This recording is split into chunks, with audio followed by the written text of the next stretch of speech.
Ayan mga idol. Ito yung naging resulta. Ito yung mga ginawang adjustment sa mga fairings ko. Kasi nagpalit ako ng radiator ng aking motor from stock. So pinalitan ko siya ng Red Leo dual fan radiator. Yan lang naman, kaunti lang naman yung mga tabas na ginawa. Ayan. Nahirapan si yung aking mekaniko. Ayan Yan yung tinabas lang naman. Magkabila ang side yan. Mano-mano lang yan.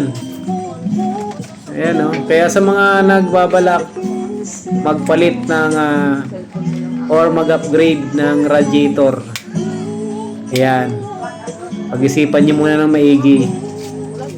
Pero kung performance naman ang pag-uusapan, sus ko po, doble ang performance ng motor.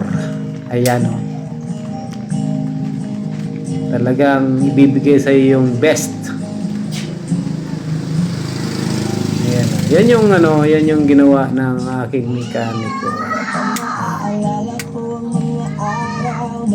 Yan ang kagagawan mo, Red Leo radiator. Ayan.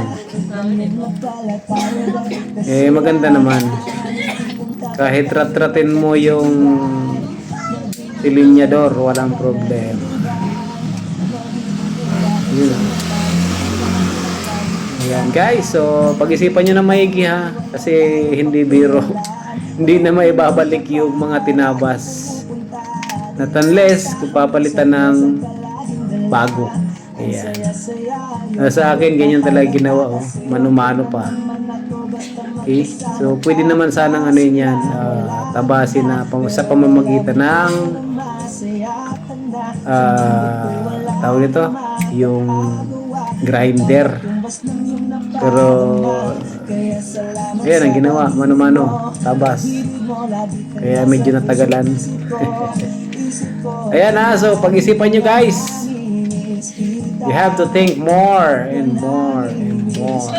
Ayan, so hanggang dito na lang ang aking video for today. Bye bye everyone.